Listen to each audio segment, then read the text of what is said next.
देखिए, पूरे देश में जितने भी कर्मचारी हैं उनमें 60% कर्मचारी जो हैं वो एनपीएस हैं, जिनको ओल्ड पेंशन नहीं मिलती। और गांव और देहात की आपने बात की, गांव और देहात वाले तो रिटायरमेंट शब्द को जानते ही नहीं। जब हम यहाँ से सभी गांव और देहात के हैं, जब हम गांव जाएंगे तो बड़े बुजुर्ग, चाचा ताई, दादा दादी सब पूछते हैं बेटा पेंशन आ गया। हम उनको क्या जवाब देंगे? नहीं दादाजी, हम तो खाली आता कि पेंशन हमारी दिल्ली में रहेगी। ये लड़ाई हमारी है। हमें सब एनपीएस को ओपीएस कराने की मुहिम है हमारी। और ये मुहिम आज पहली बार नहीं है, ये तो अब अंतिम चरण में चल रहा है। जब से सरकार ने एनपीएस को यूपीएस किया है, तब से हम आशान्वित हैं कि अब की बार जब आंदोलन करेंगे तो इसको ओपीएस करा के ही छोड़ेंगे। अब तो इस मकसद से उसमें 25 तारीख का हमारा ऐलान है और हम रामलीला मैदान को भरेंगे। पिछली बार भी आप लोगों ने रामलीला ग्राउंड, जंतर मंतर कई जगह पर धरने प्रदर्शन किए, यहाँ तक कि प्रदेश स्तर पर अलग अलग प्रदेशों में भी, हरियाणा भी किया, उत्तर प्रदेश भी किया, लखनऊ भी किया, बहुत सी जगह आप लोगों ने आंदोलन किए। उनका क्या रिजल्ट निकला है? उनका रिजल्ट ही तो आया। अगर एनएमओपीएस ना होता, अगर एनएमओपीएस एक बड़े आंदोलन का नाम है जिसका नेतृत्व विजय बंधु जी करते हैं, स्थित प्रज्ञा जी करते हैं, वो एक इधर से कोने के उधरले कोने तक देश को बांधे हुए हैं। जब वो दिल्ली आए तभी तो सरकार को मानना पड़ा। रिजल्ट उसी से तो आया कि एनपीएस को, 20 साल पुरानी एनपीएस को, जो मुद्दा मर चुका था, जो मुद्दा दफन हो चुका था, वो मुर्दा जिंदा कर दिया। और सरकार को मजबूरन एक कमेटी बना के उसकी नई पैकिंग करनी पड़ी, यूपीएस। मैं ये कहता हूँ, जब एन फॉर नो पेंशन था, नेवर पेंशन था, तो सरकार को उस रैली के बाद यू करना पड़ा। हम तो टीचर है, ब्लैक बोर्ड पर पढ़ाते हैं, यू और ओ में इतना सा फर्क बच गया है। अब ये ओ होने वाला है, इसीलिए यू और इसके बीच में ये सारा का सारा नेतृत्व एनएमओपीएस का है। और दिल्ली में अध्यापक शक्ति मंच एनएमओपीएस का मेजबानी करता है और दिल्ली की सारी व्यवस्था को संभालता है। और जो भी एनएमओपीएस, क्योंकि पूरे देश भर से आते हैं, हम उनको बाहों पसार के उनके वेलकम करते हैं और बड़े आंदोलन को हम बड़ा रूप देते हैं। आपको लगता है सरकार की नीयत है आपकी बात मानने की? बिल्कुल। किसान आंदोलन 2 साल चला, 1000 से ज्यादा हमारे किसान भाई शहीद हो गए, लेकिन एमपीएस का जो मुद्दा है आज भी वही का वही ढेर पड़ा। देखिए, हम 1 करोड़ के करीब हैं, मरने की संख्या हमारे पास भी बहुत है। अगर मरना भी पड़ेगा तो उसके लिए हम तैयार हैं, लेकिन अब ओपीएस तो लेके ही छोड़ेंगे, ये हमारी प्रतिज्ञा है। और इस प्रतिज्ञा को सफल होने में कुछ ही दिन बाकी हैं।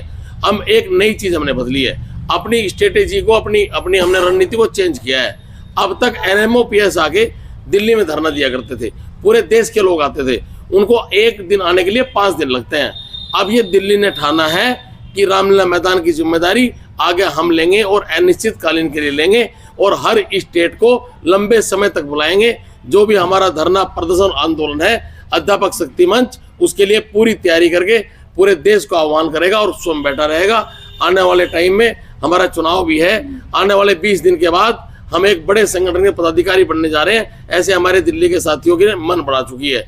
जब यह अध्यापक शक्ति मंच रहेगा और जीएसटी बन जाएगा, उस दिन हमारी ताकत 10 गुना बढ़ जाएगी और जीएसटी और अध्यापक शक्ति मंच दोनों मिलके इस आह्वान को आगे बुलाएंगे। अब तक विजय बंधु जी सबको बुलाते थे, अब की बार हम विजय बंधु जी को आह्वान करेंगे, आप आइए, हम आपका स्वागत करेंगे। और दिल्ली के कई लाख एनपीएस लोग दिल्ली के रामलीला मैदान की जिम्मेदारी लेंगे और अनिश्चितकालीन के लिए लेंगे। जब तक हमारी सरकार को नहीं समझ में आएगा, जब तक हम वहीं बैठे रहेंगे। 25 नवंबर रामलीला मैदान जा रहे हैं, निवेदन लेके जा रहे हैं या चेतावनी देने के लिए जा रहे हैं? देखिए, निवेदन तो कई बार हो लिया, अब तो अंतिम चरण, मैंने बताया अंतिम चरण में हम हैं। अंतिम चरण तो ऑटोमेटिकली एक चेतावनी होती है, तो चेतावनी सरकार को समझने की जरूरत है, इसको चेतावनी समझ ले। ऐसे में अध्यापकों से, जो अध्यापक आपके साथ जुड़े हैं, उनसे क्या अपील करना चाह रहे हैं? अध्यापकों से हम अपील रोज कर रहे हैं, क्योंकि हमारा चुनाव का दौर है। हमारी पूरी की पूरी दिल्ली में लगभग 200 स्कूलों में हमारी टीम रोज जाती है और वहां चर्चा ये होती है कि हम जब जाएंगे, क्योंकि सबसे बड़ी संख्या में दिल्ली में अध्यापक हैं और हमारे 35,000 के करीब एनपीएस साथी अध्यापक हैं। उन अध्यापकों को मैंने संकल्प दिलाया है कि साथियों, ये चुनाव ही ओल्ड पेंशन स्कीम का है। मेरा आखिरी मिशन जीवन का, मैं तो ओपीएस हूँ, मेरा जीवन का आखिरी मिशन जो अधूरा है वो एनपीएस को ओपीएस कराने का है। उस संकल्प को पूरा करूंगा। जैसे शिक्षा का निजीकरण किया जा रहा है, तो ऐसे क्या मतलब आप लोगों के पास स्ट्रेटेजी है जो कि सरकार को घेरने में कामयाब होंगे? शिक्षा का निजीकरण दिल्ली में तो नहीं हो रहा। देश में सबसे ज्यादा जो स्कूल है सरकारी, वो दिल्ली में 101,068 स्कूल हैं, एक भी निजीकरण की तरफ नहीं जा रहा। अगर कई स्टेट्स है ऐसी चल रहा है तो उन स्टेट्स, यूपी में 27,000 प्राथमिक विद्यालय बंद कर दिए गए। यूपी की जो बात है वो विजय बंधु जी वहाँ अटेवा के भी अध्यक्ष हैं, हम उनसे भी चर्चा करेंगे और अगर जरूरत पड़ेगी दिल्ली हर जगह साथ देने के लिए पहुंचेगी। हम शिक्षकों के हित और विद्यालयों की सुरक्षा के लिए जो भी उचित काम होगा सारे देश के साथ मिलकर उसकी उचित रणनीति बनाकर आगे काम करेंगे। 25 नवंबर समय 25 नवंबर समय पूरा दिन है, दिन निकलते पहुंच जाएंगे। हम तो पहले दिन से चले जाते हैं वहाँ पे। हम सर अभी तक पता चला है कि रामलीला मैदान में यानी परमिशन नहीं मिल रहा है। देखिए रामलीला मैदान एमसीडी के अंडर में आता है और एमसीडी ने हमें परमिशन दे दी है, पुलिस की परमिशन बाकी है। पुलिस परमिशन लास्ट आवर में देती है और हमें पता है कि पुलिस, शिक्षक और रक्षक एक साथ काम करते हैं। आखिरी में जरूरत पड़ती है तो घायल होने के बाद चिकित्सक भी हमारे साथ तैयार रहते हैं। लेकिन अभी तक विजय देशबंधु जी भी यानी कुछ दिन पहले प्रेस वार्ता किए तो बता रहे हैं कि हमें कहीं भी अलाउड नहीं हो रहा है। नहीं ऐसा, अभी जब हमारे को पहले रामलीला मैदान अवेलेबल नहीं था, अब रामलीला मैदान अवेलेबल है। और रही बात लॉ एंड ऑर्डर की, हम तो शिक्षक और कर्मचारी हैं, हम कोई आतंकवादी थोड़ी हैं। हम तो अपनी सुरक्षा करने भी जानते हैं और अपनी आत्मरक्षा करना भी जानते हैं। इसलिए ना ही तो हमारे किसी आंदोलन में आज तक कोई अराजकता हुई है और ना कभी होगी। ये हम पुलिस विभाग को आश्वस्त करते हैं, आपके माध्यम से आश्वस्त करते हैं और उनके पास जाके भी करेंगे। और हमें मालूम है कि शिक्षक और रक्षक एक साथ है, पुलिस हमें परमिशन जरूर देगी। अपना परिचय दे दीजिए एक बार सर। मेरा पक्ष यही है, मेरा परिचय, मैं अजय वीर यादव मेरा नाम है। मैं गवर्नमेंट स्कूल टीचर एसोसिएशन का फिलहाल जनरल सेक्रेटरी हूँ और आने वाले चुनाव जो हमारे 10 दिसंबर को हैं उसमें मैं अध्यापक शक्ति मंच का अध्यक्ष पद का उम्मीदवार हूँ। और मुझे अपने समाज का बहुत प्यार, प्रेम और स्नेह अपार मिल रहा है। और खास तौर पे एनपीएस के साथी तो मेरे से और 2 कदम आगे हैं। उनको ये भरोसा है कि ओपीएस की लड़ाई आपका भाई अजय वीर पूरी करेगा, इसलिए मैं उसके लिए प्रतिबद्ध भी हूँ। तो मेरा सिर्फ अध्यक्ष बनना नहीं, मेरे को ओपीएस को, एनपीएस को ओपीएस कराना मेरा संकल्प है। उसको हमारे साथी पूरा कराएंगे। जिस दिन जीएसटी में बन जाऊंगा उस दिन दिल्ली की फिजा बदलने की तैयारी करूँ। मैं प्रवीण कुमार शर्मा, अध्यापक शक्ति मंच से इस बार जो जीएसटी का चुनाव है उसमें मैं सीनियर वाइस प्रेसिडेंट की पद पे प्रत्याशी के तौर पर मैं शिक्षकों की सेवा के लिए आ रहा हूं। और दिल्ली प्रदेश की जो एनएमओपीएस की जो कार्यकारिणी है उसमें मैं उपाध्यक्ष, वर्तमान में मैं उपाध्यक्ष पद पे भी हूं। जो आपने पूछा कि 25 नवंबर को किस वजह से हम लोग रामलीला मैदान को भरने की तैयारी कर रहे हैं, एक बहुत बड़ा आंदोलन जो बहुत लंबे समय से चला आ रहा है, जो हमारी पुरानी पेंशन, हमारा जो बुढ़ापे का स्वाभिमान था वो ख़त्म कर दिया गया था। उस आंदोलन को लेकर के विजय बंधु जी जो हमारे राष्ट्रीय अध्यक्ष हैं वो इस आंदोलन को लेकर के आगे बढ़ रहे हैं। और दिल्ली में हमारे जो नेतृत्व करता है वो अध्यापक शक्ति मंच के हमारे अजय वीर यादव जी के नेतृत्व में पूरा दिल्ली का शिक्षक समाज आगे इस आंदोलन को लेकर के और आगे बढ़ रहा है। 25 नवंबर को हम पुरानी पेंशन की बहाली के लिए हम पूरा दिल्ली का शिक्षक समाज अध्यापक शक्ति मंच की अगवानी में पूरे रामलीला मैदान में, इस बार जो हमारा लगभग 35,000 के आसपास जो हमारे शिक्षक कर्मचारी हैं वो पूरे 35,000 के आसपास के कर्मचारी एनपीएस के इस ओपीएस की बहाली के लिए रामलीला मैदान पहुंचेंगे। और हमें आशा और पूर्ण विश्वास है कि इस बार, पिछली बार जब 5 लाख की रैली हुई तो सरकार ने यूटर्न लिया और एनपीएस से सरकार यूपीएस पे आई। और हमें पूरी उम्मीद है कि इस बार 10 लाख से ऊपर संख्या इस बार कर्मचारियों की आने वाली है।